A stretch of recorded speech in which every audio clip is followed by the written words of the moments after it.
Gracia y paz a ustedes de parte del que es, del que era y del que ha de venir, de parte de los 7 espíritus que están delante de su trono y de parte de Jesucristo, su testigo fiel. Estas son las palabras con las cuales el apóstol San Juan comienza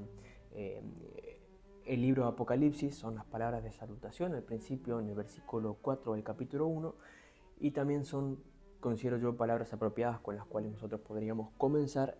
esta nuestra serie de estudios acerca del libro de Apocalipsis. Quiero que en una primera instancia nos tomemos un momento de reflexión. Ustedes pueden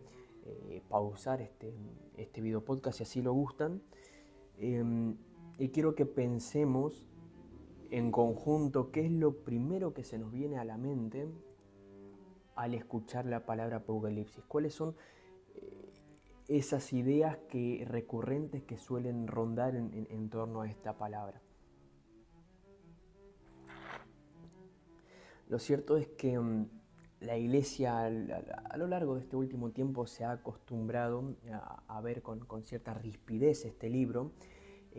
a encontrar ciertos elementos de terror, de catástrofe. Observamos quizá el día del juicio, el día del fin del mundo, monstruos, bestias, destrucción y una cantidad inefable de códigos que consideramos son indescifrables, o peor aún, pensamos que solo un puñado de mentes privilegiadas tiene la iluminación como para descifrar y decirnos qué es lo que realmente dice este libro. Y es así como lamentablemente se ha ido desvirtuando este libro, y con el tiempo se lo ha convertido en una especie de película de terror escatológica donde, no leas ese libro porque no lo vas a poder comprender, o porque lo que hay ahí es un misterio. O peor aún, hay quienes en los tiempos que corren convirtieron el libro de Apocalipsis en una especie de manual de geopolítica por medio del cual van descifrando los acontecimientos pasados y presentes en virtud de cómo ellos interpretan los símbolos para adivinar el futuro. Sin embargo, con todo el respeto que me merecen los exégetas modernos con sus fábulas e interpretaciones, lo cierto es que nada puede estar más lejos de la realidad que todo tipo de interpretación literalista del Apocalipsis. Y esto es a la vez paradójico y tragicómico y gracioso, porque basta con simplemente analizar el significado de la palabra griega apocalipsis para comprender la intención y la función de este libro. Apocalipsis no significa misterio, tampoco significa o tampoco implica pánico o terror para el lector, sino que literalmente significa quitar el velo, es decir, en otras palabras, significa revelar aquello que anteriormente estaba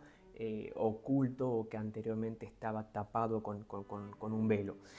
Es decir, que el Apocalipsis no se escribió, o no fue la intención de Juan escribir un libro para ocultarnos a nosotros, o para ocultarle a la Iglesia los planes secretos de Dios bajo una especie de lenguaje aterrador que nadie podría descifrar, sino justamente todo lo contrario. Y es gracioso como el diablo ha ido desvirtuando el mensaje original del libro de Apocalipsis para convertirlo justamente en su antónimo, en su opuesto. En realidad, y al texto bíblico me voy a remitir en un momento, la intención primera de Juan al escribir el Apocalipsis fue justamente el abrirnos una ventana al cielo, fue mostrarnos aquello que él mismo estaba viendo en visiones, mostrarnos a nosotros la realidad presente de la Iglesia, es decir, la realidad presente de su Iglesia en su tiempo, pero también la realidad presente de nuestra Iglesia. Y también hace referencia con este libro y con este desvelar, con este destapar, a una realidad que es futura y eterna, la cual tiene como centro, y a donde apunta siempre, como todo el resto de la Escritura, a Jesucristo glorificado y a su victoria sobre el diablo, sobre el mal, y esto que nos trae a nosotros el cielo nuevo y la vida eterna, es decir, un mensaje futuro y eterno que tiene que ver con lo que va a venir después de nuestro andar en la tierra y después de la segunda venida de Jesucristo. Pero antes de entrar de lleno con el libro, es importante también ver o comprender el contexto y los datos cartográficos del mismo escrito para, bueno, justamente entender la intención y la razón de existir de este libro. El autor evidentemente es el apóstol San Juan. Se cree que este libro fue escrito alrededor del año 95 después de Cristo. Y cabe mencionar también, como un dato muy importante, que no fue escrito desde la comodidad, es decir, no es como que Juan un día se levantó y dijo, che, estaría piola escribir un libro encriptado para quebrarle la cabeza a algún cristiano, sino que este libro fue escrito por necesidad y fue escrito desde el exilio y fue escrito justamente cuando en plena persecución Pablo estaba recluido en la isla de Patmos, que era un pedazo de piedra en el medio del mar Egeo. Así lo escribe el mismo Juan, no Pablo, en el versículo 9 del capítulo 1, yo, Juan, hermano de ustedes y compañero en el sufrimiento, en el reino y en la perseverancia que tenemos en Jesús, estaba en la isla de Patmos por causa de la palabra de Dios y el testimonio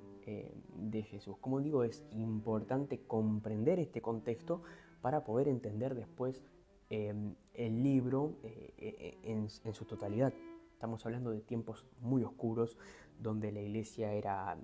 perseguida posiblemente en tiempos del emperador Domiciano, y esta persecución sanguinaria hacia los cristianos no dejaba de aumentar. La iglesia a causa de esto flaqueaba, como vamos a ver cuando estudiemos el capítulo 2 y el capítulo 3, y el desconcierto y el sufrimiento eran el pan de cada día para el cristiano de a pie. Imagínense ustedes que ahora a estos cristianos que ya estaban sufriendo le dan un libro para atormentarlos aún más, no tiene ningún tipo de sentido, y es entonces que precisamente ahí, en medio de ese dolor, en medio de ese sufrimiento, para esa gente que estaba siendo perseguida y que estaba siendo atormentada por un poder del mundo, fue que se escribió justamente el libro de Apocalipsis. Juan dice, y presten muchísima atención, dichoso el que lee las palabras de esta profecía y dichosos los que la oyen y hacen caso de lo que está escrito en ella, porque el tiempo de su cumplimiento está cerca. Apocalipsis capítulo 1, versículo 3, bien al principio de la carta. Y esto es realmente maravilloso porque acá se revela el propósito y la función del libro. Fíjense que el libro que hoy en día nosotros asociamos erróneamente al terror escatológico, Dios lo comienza llamando dichoso a aquel que lo lee. No dice aterrorícense ustedes al leer esta profecía, dice dichosos. No es entonces un libro para asustarnos, sino para consolarnos. Es, como dije hace un momento, es hasta triste y tragicómico cómo el diablo ha desvirtuado tanto este libro que hoy lo tenemos como sinónimo de terror y no de consuelo. En próximos estudios, en próximos videos, nosotros vamos a recorrer capítulo por capítulo de este libro, pero antes de eso es necesario que nos pongamos de acuerdo en cuáles van a ser las reglas de lectura e interpretación que vamos a seguir de manera estricta en este proceso. Y yo las he dividido en tres especies de llaves que nos van a ayudar a entender el libro en su totalidad. Paso a explicar cada una de estas claves de interpretación bíblica. La primera es el Apocalipsis no habla en un idioma nuevo, novedoso.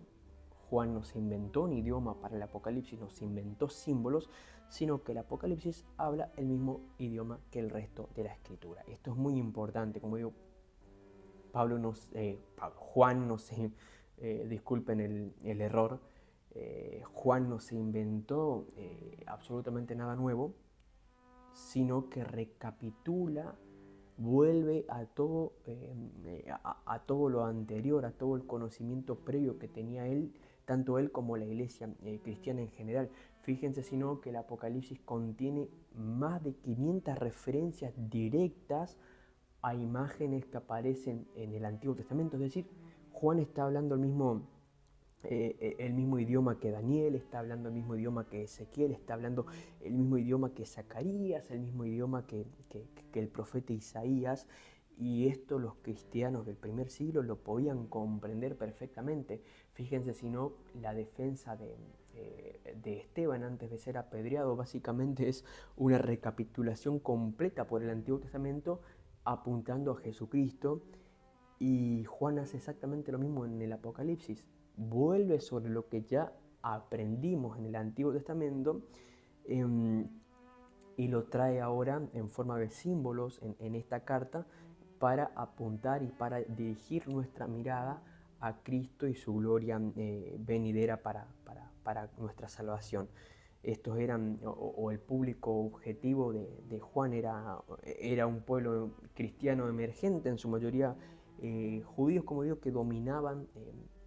el Antiguo Testamento. Entonces, si es tan sencillo de entender este libro, porque todas las imágenes que contienen ya ya eran conocidas, porque, bueno, estaban en el Antiguo Testamento, estaban en la Biblia, ¿por qué a nosotros nos cuesta tanto? ¿Por qué nosotros cuando escuchamos los símbolos del Apocalipsis nos suena o nos parece chino básico? Bueno, la respuesta es sencilla. Nosotros no somos ávidos lectores de la Biblia como si lo eran los cristianos del primer siglo, que si bien muchos no tenían acceso a la Biblia como lo puedo tener yo hoy en mi celular o ustedes en sus casas, sí la retenían y la aprendían de manera oral o cuando la escuchaban en las sinagogas. Si no, bueno, vuelvo de vuelta sobre el ejemplo de Esteban. Lo cierto es que como nosotros no hacemos el ejercicio diario de leer la Escritura, de meditar en ella, de dejarnos instruir por nuestros pastores, por nuestros maestros, caemos siempre en leer el Apocalipsis como una unidad en sí mismo. Y bueno, abrimos el Apocalipsis, nos encontramos con símbolos que no entendemos y pensamos que es un mensaje novedoso. Y esto mismo, o peor aún, es lo que le pasaba a los romanos del siglo I. Y es también una de las razones por las cuales el libro está codificado, es una de las razones por las cuales Juan tiene que codificar este libro. Imagínense ustedes un pobre cristiano que se encontraba con la carta de Apocalipsis y en plena persecución era arrestado por un romano y leía esta carta y decía: Roma va a caer, porque Dios se va a hacer cargo de tirar abajo el imperio romano.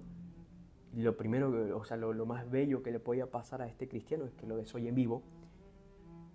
Entonces el libro lo codifica. Este mismo mensaje que acabo de decir yo, al que acabo de hacer referencia yo recién, Roma va a caer, es lo que aparece en el capítulo 18 de Apocalipsis: ha caído la gran Babilonia. El cristiano que leyó el Antiguo Testamento o que tenía una noción del Antiguo Testamento sabía que cuando hablaba de Babilonia se estaba refiriendo a un imperio, y el imperio que los estaba persiguiendo en ese momento era Roma. Entonces era muy sencillo de codificar lo que realmente estaba diciendo el texto en el contexto de los judíos del siglo I. Otro ejemplo para que entiendan esta codificación, vamos al capítulo 1. En la próxima reunión vamos a profundizar en todo el capítulo 1, pero quiero que nos quedemos con esta noción básica que nos sirve a fines de este ejemplo nada más. El capítulo 1 de Apocalipsis describe a alguien semejante al Hijo del Hombre, vestido con túnica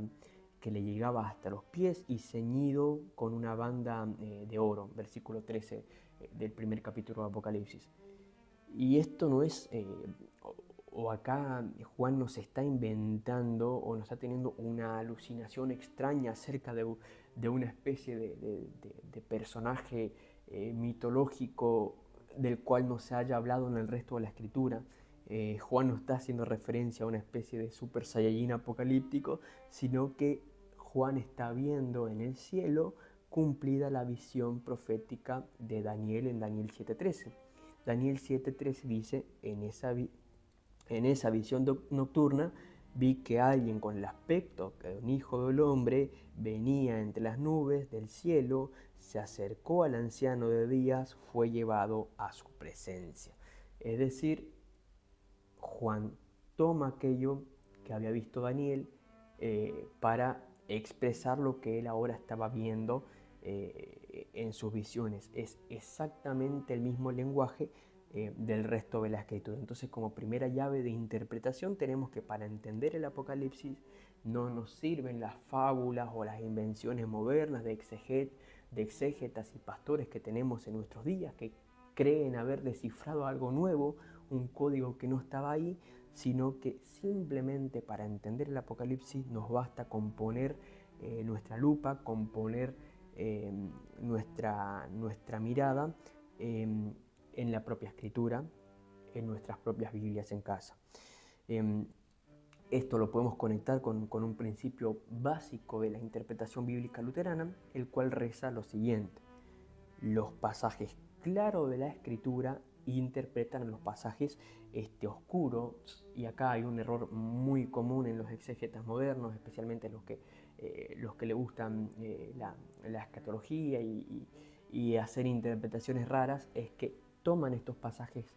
oscuros o difíciles de entender y los aplican al resto de la escritura, es decir, tratan de explicar pasajes claros a la luz de los oscuros, cuando en realidad lo más lógico sería tomar los pasajes claros de la escritura, donde estos textos o donde estos símbolos son explicados con suma claridad, y a la luz de esos pasajes claros entendemos los oscuros. Otro ejemplo que se me viene a la mente ahora es en el mismo capítulo 1 de Apocalipsis, cuando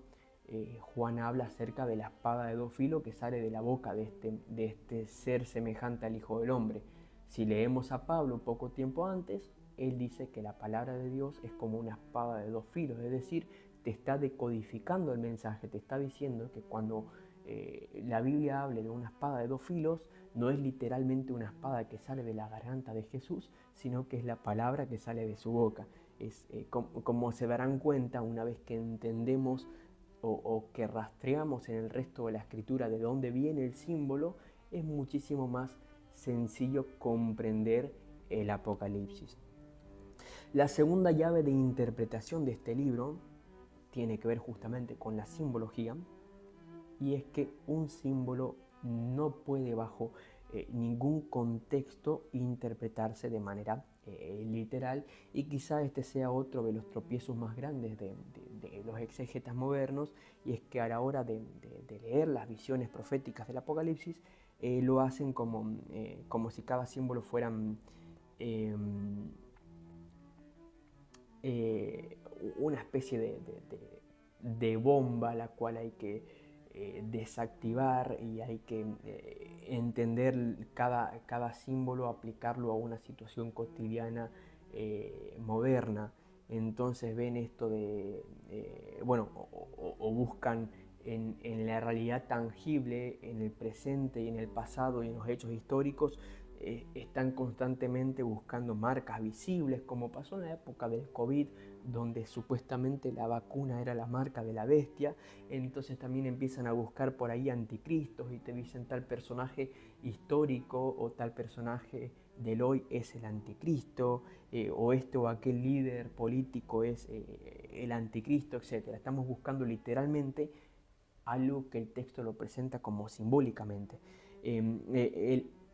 El Apocalipsis es, como dije en un principio, un tejido de símbolos, y para entenderlos tenemos que rastrearlos en el resto de la escritura,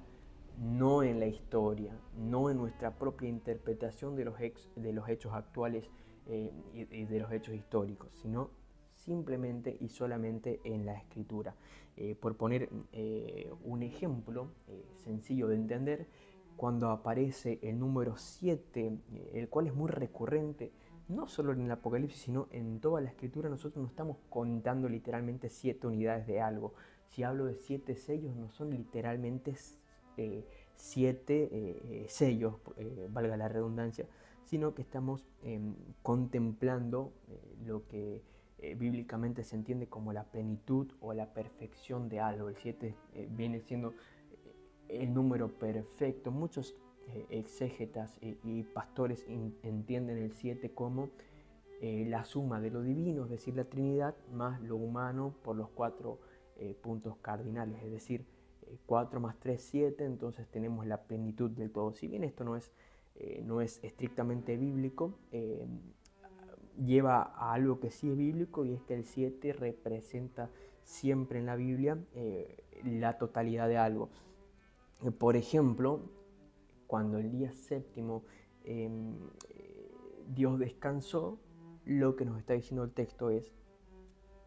que en la plenitud del descanso, en la plenitud de la creación, al contemplar todo lo que Dios había creado, Él descansó y observó todo eso, y todo eso era bueno. Estamos hablando de algo completo, de algo que terminó. Lo mismo cuando vemos ahora en Apocalipsis los 7 espíritus, está hablando de la plenitud del Espíritu Santo. No es que existan 7 Espíritus Santos dando vuelta por ahí, sino que es un solo Espíritu. Estamos hablando de la tercera persona de la Trinidad, y estamos hablando, cuando nos referimos a los 7 espíritus, estamos hablando de la plenitud del Espíritu Santo. Lo mismo cuando el texto habla de las 7 iglesias, que sí, en un principio son 7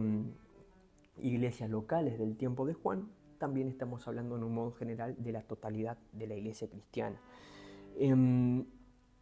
Por seguir con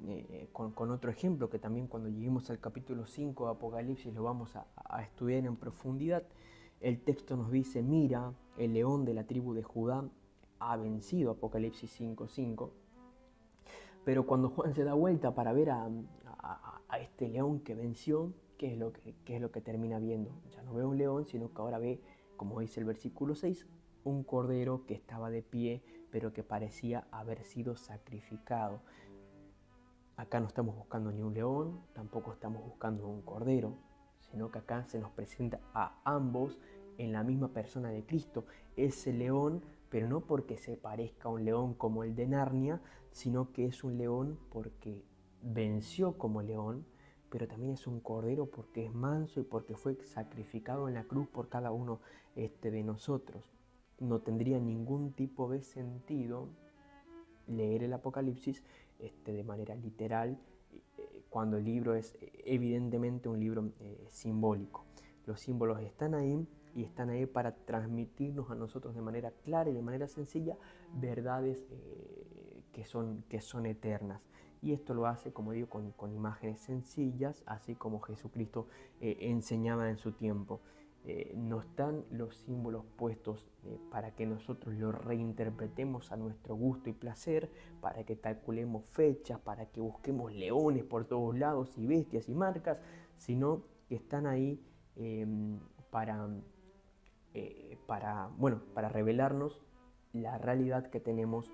presente en Cristo, pero también futura y eterna en este cielo y esta nueva tierra que son para nuestra salvación. Leer el Apocalipsis de manera literal cuando es un libro simbólico es lisa y llanamente una pésima idea y una pésima teología, y con esto podemos pasar finalmente a la tercera llave de interpretación que vamos a estar utilizando a lo largo de todos los capítulos del Apocalipsis que vamos a ir viendo, y esta tiene que ver con la cronología del libro.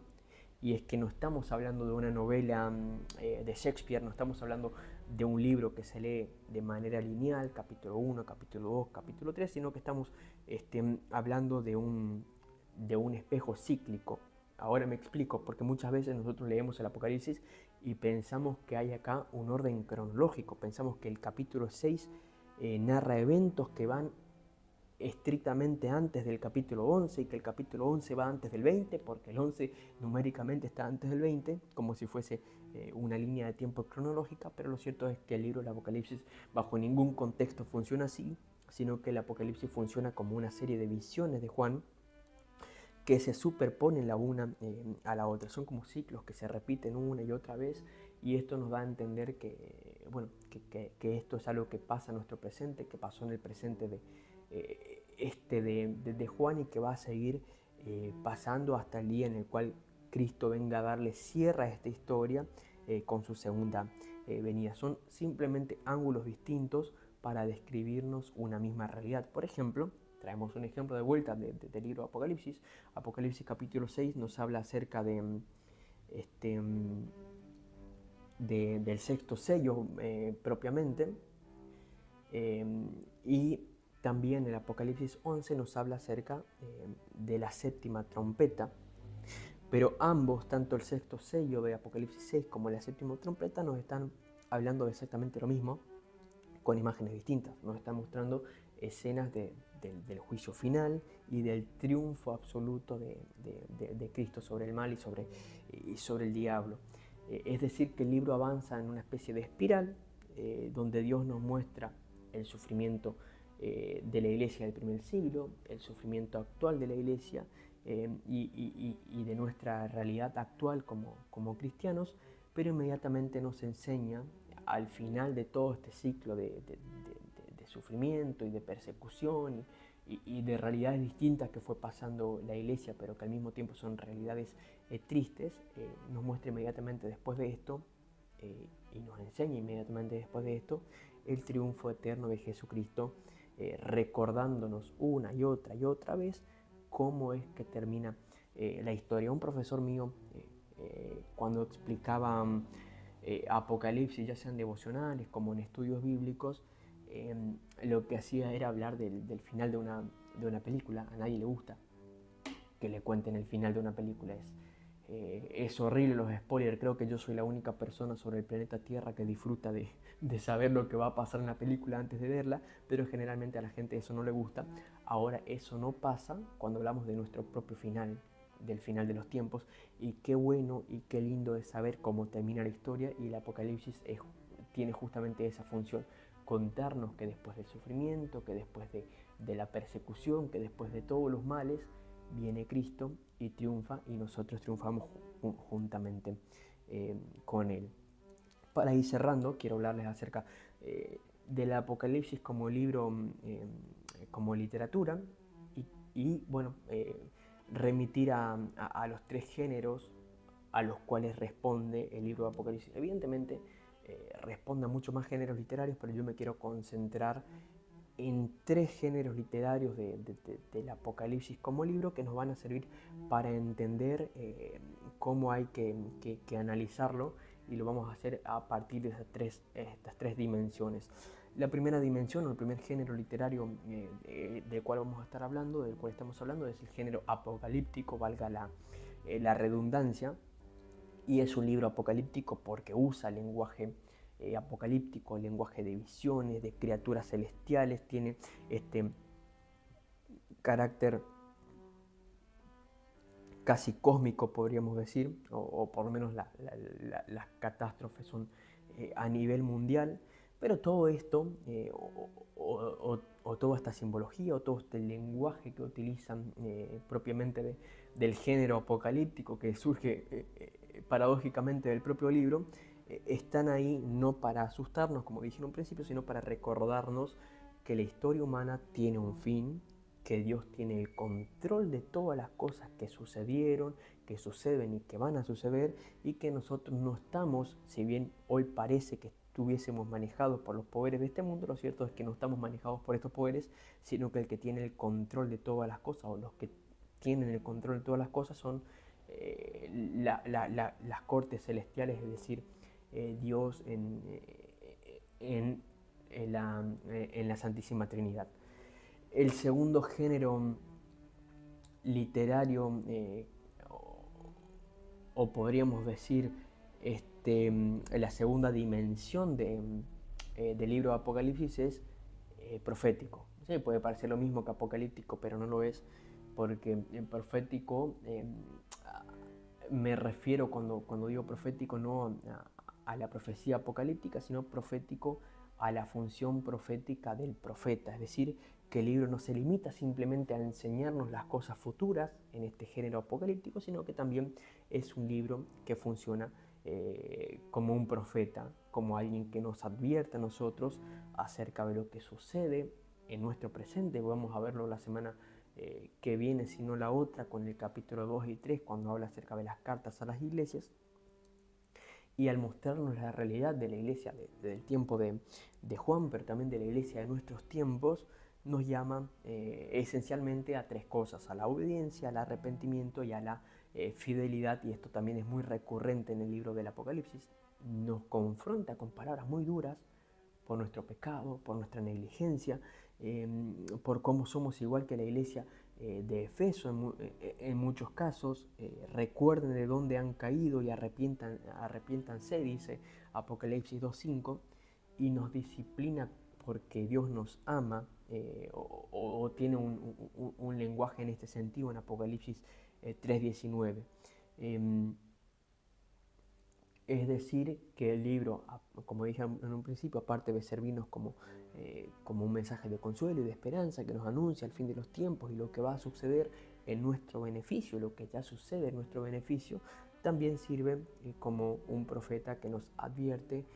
con justa razón acerca de lo que estamos haciendo mal y acerca de a dónde tendríamos que volver.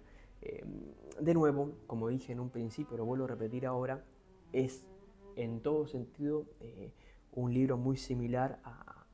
al resto de la literatura bíblica. No hay mucha diferencia entre leer un evangelio y leer el Apocalipsis. Pasa que le dimos un misticismo que no tiene y lo tratamos como un libro distinto a los demás cuando anuncia exactamente lo mismo que el resto de la escritura. Por eso quiero pasar al tercer género o a la tercera dimensión del Apocalipsis, que considero es la más importante para nosotros hoy y para comprender el Apocalipsis. Y es que por sobre todas las cosas el Apocalipsis es, como los demás libros de la Biblia, vuelvo y repito, un libro pastoral y un libro sumamente litúrgico. Fíjense, si no, el Apocalipsis está repleto de himnos, de doxología, de cantos de adoración, cosas que la iglesia ha incorporado a lo largo de su historia en su propia liturgia, en su propia doctrina. Y es que en medio de todo esto que nosotros observamos a simple vista cuando leemos el Apocalipsis, es decir, en medio de los truenos, de las plagas, del fuego y el azufre cayendo, el cielo, es decir, la iglesia triunfante, en medio de toda esta catástrofe, es decir, en medio de nuestra realidad, hoy en día también estamos incluidos en esta profecía, en este libro apocalíptico. El cielo, es decir, la iglesia en el cielo como la iglesia en la tierra, adoran a Dios. En Apocalipsis 5.13 dice lo siguiente: al que está sentado en el trono y al Cordero sea la alabanza, la honra, la gloria y el poder por los siglos de los siglos. Es la iglesia adorando a Dios, la iglesia visible en la tierra, la iglesia invisible en toda la tierra, es decir, la totalidad de los cristianos, como así también los santos en el cielo. El Apocalipsis se escribió en una primera instancia para una iglesia que sufría, tanto en el presente de Juan como en el presente nuestro, porque la iglesia también sufre, y vamos a verlo ahora cuando contrastemos nuestras iglesias con las iglesias a las cuales le habla Juan en el capítulo 2 y el capítulo 3. Y este libro fue escrito para edificar a esta iglesia, para sostenerla y mucho más en el tiempo de la persecución y de la prueba. Es decir, acá tenemos el tercer sentido o el tercer género o la tercera dimensión del libro del Apocalipsis, y es un libro sumamente pastoral, un libro sumamente consolador y un libro que apunta siempre, como todos los demás libros de la Biblia, a Cristo y solo a Cristo. Y es acá, para ir terminando, donde el libro conecta con la esencia del Evangelio, es decir, con el mensaje al cual nosotros somos llamados a anunciar cada que podamos. Es decir, que si bien somos pecadores y si bien nos apartamos de Dios, lo cierto es que vino Cristo al mundo y murió en el vil madero de la cruz para cargar sobre sí mismo por nuestros pecados, para nuestra salvación. Ese es el mensaje de toda la Escritura, y también brilla, cómo no, en el Apocalipsis. No es un libro distinto de la Biblia, no es un libro que yo pueda arrancar de la Biblia como literatura escatológica o mitológica, sino que revela el mismo mensaje que revela todo el resto de la Escritura, que Cristo murió por tus pecados y que Cristo va a volver en gloria para llevarte al cielo. No hay nada más en el Apocalipsis que pudiese interesarnos o que pudiese quitarnos de este mensaje tan consolador, el cual es el Evangelio de Cristo. Martín Lutero, en relación a esto, en su prefacio al Apocalipsis, escribió lo siguiente: nosotros podemos obtener provecho de este libro. ¿Y cuál es el provecho que podemos tener del libro? Lo podemos obtener provecho, dice Lutero, para nuestro consuelo.